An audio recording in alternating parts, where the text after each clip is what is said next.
Halo historian, Assalamualaikum warahmatullahi wabarakatuh. Yuk belajar sejarah.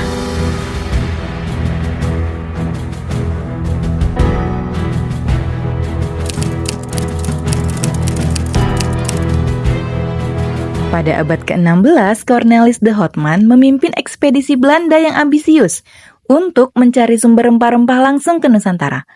Perjalanan ini menandai awal mula ekspansi kolonial Belanda di wilayah yang kaya akan hasil bumi tersebut. Tapi, ambisi de Houtman harus berakhir tragis di perairan Aceh, di mana dia berhadapan langsung dengan Laksamana Malahayati, seorang pemimpin angkatan laut wanita yang gagah berani. Pertempuran sengit pun tidak terhindarkan, dan de Houtman akhirnya tewas di tangan sang Laksamana, mengakhiri petualangan mencari rempah-rempah yang berujung pada konfrontasi berdarah. Tahukah historian siapa sebenarnya Cornelis de Houtman? Nama yang sering kita dengar di buku-buku sejarah? Yuk, simak videonya. Tapi sebelum itu, buat yang belum subscribe, jangan lupa subscribe dan share video ini ke teman-teman kalian. Cornelis de Houtman lahir pada tanggal 2 April 1565 di Gouda, Belanda. Tidak ada informasi soal kehidupan Cornelis de Houtman sebelum menjadi penjelajah. Jadi, saya mau langsung membahas kehidupannya setelah mulai menjelajah dan menemukan jalur ke Nusantara. Cornelis de Houtman adalah seorang penjelajah asal Belanda. Pada tahun 1592, Cornelis de Houtman dan adiknya dikirim oleh para pedagang Amsterdam ke Lisbon untuk menemukan sebanyak mungkin informasi mengenai kepulauan rempah-rempah. Tapi mereka dipenjara oleh Portugis karena mencoba mencuri rute rahasia menuju Hindia Timur. Pada 1595, mereka dibebaskan dan kembali ke Amsterdam. Pada saat de Houtman kembali ke Amsterdam, Jan Huygens van Linschoten juga kembali dari India. Lalu de Houtman diperintahkan untuk melakukan perjalanan ke wilayah India. Pada 1594, pedagang Amsterdam tersebut mendirikan Compagnie van Veere atau perusahaan jarak jauh. Kemudian de Houtman ditunjuk sebagai pemimpin 4 kapal dagang dan melakukan ekspedisi untuk melakukan perdagangan di Hindia Timur.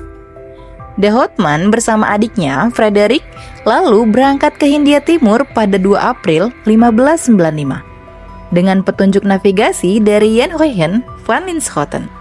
Perjalanannya dipenuhi masalah sejak awal.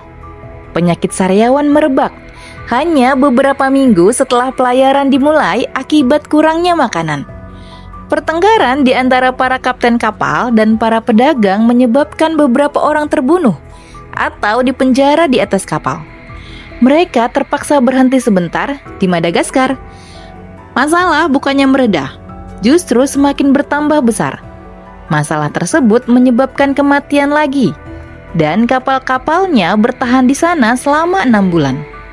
Mereka akhirnya sampai di Hindia Timur, tepatnya di Pelabuhan Banten pada tanggal 27 Juni 1596, setelah melalui berbagai macam konflik.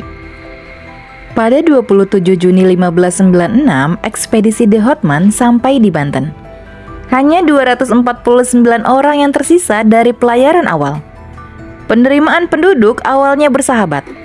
Mereka menganggap kedatangan rombongan ini hanya untuk membeli rempah-rempah. Tapi Cornelis de Houtman tidak bersikap baik dan malah menghina Sultan Banten. Rombongan de Houtman juga memaksa membeli rempah-rempah dengan harga rendah. Selain itu, orang-orang Belanda yang belum lama berada di tanah Banten dengan seenaknya keluar masuk Banten. Akibat perilaku yang tidak menyenangkan itu, banyak orang Belanda ditangkap oleh aparat Kesultanan Banten dan dijebloskan ke penjara. Salah satunya adalah Frederik de Houtman, adik Cornelis de Houtman. Waktu itu Portugis yang berpengaruh besar dalam perdagangan di wilayah Indonesia dan bermitra dengan Kesultanan Banten ikut bermain dalam situasi ini. Setelah kejadian ini, Kesultanan Banten dan Portugis mengusir kapal Belanda dari sana, sehingga mereka gagal mendapatkan rempah-rempah. Ekspedisi de Houtman berlanjut ke utara pantai Jawa.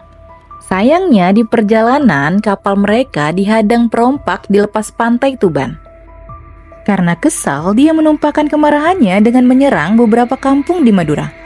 Padahal orang-orang Madura ini yang justru menolong The Hotman dan orang-orangnya memperbaiki kapal dan merawat mereka yang luka-luka. Selain itu, The Hotman dan armadanya juga menunjukkan tabiat buruk yang berujung salah paham sampai terjadi kekerasan di Madura. Akibatnya, seorang pangeran di Madura terbunuh dan beberapa awak kapal Belanda ditangkap serta ditahan sehingga The Hotman membayar denda untuk melepaskannya. Setelah permasalahan di Madura selesai, kapal-kapal tersebut melanjutkan pelayaran ke Bali. Di sana, The Hotman bertemu dengan Raja Bali.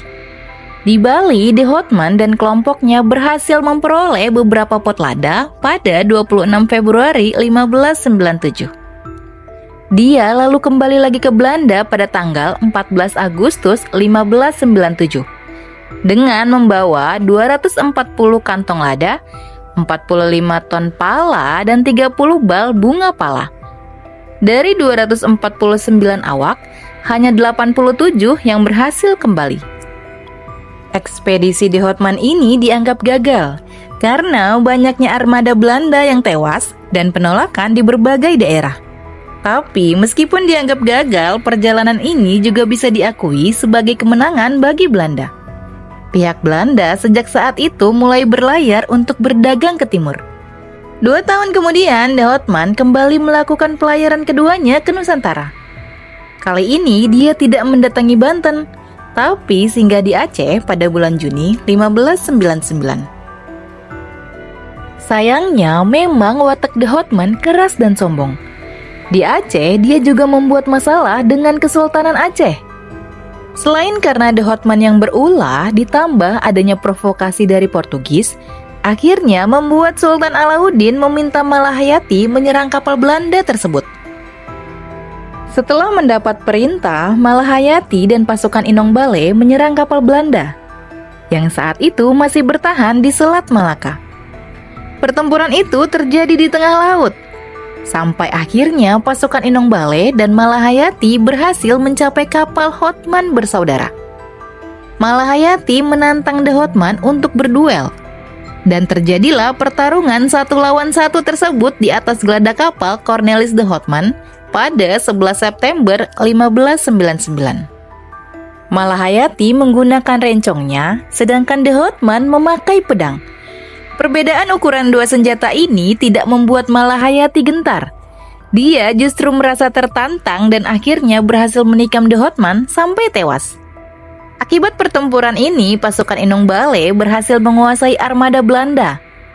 Semua awak kapal The Hotman yang tersisa dibawa ke penjara, termasuk adik The Hotman, Frederick The Hotman.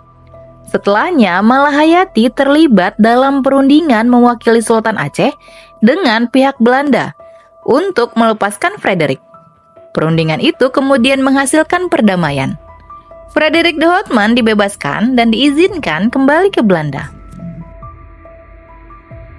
Itu tadi sekilas tentang kisah ekspedisi Cornelis The Hotman dan akhir perjalanannya di Nusantara. Orang yang membuka jalan Belanda ke Nusantara dan terjadilah kolonialisme. Semoga video tadi bermanfaat dan menambah pengetahuan kita tentang sejarah Indonesia, karena sejarah adalah guru kehidupan. Sampai jumpa di video selanjutnya.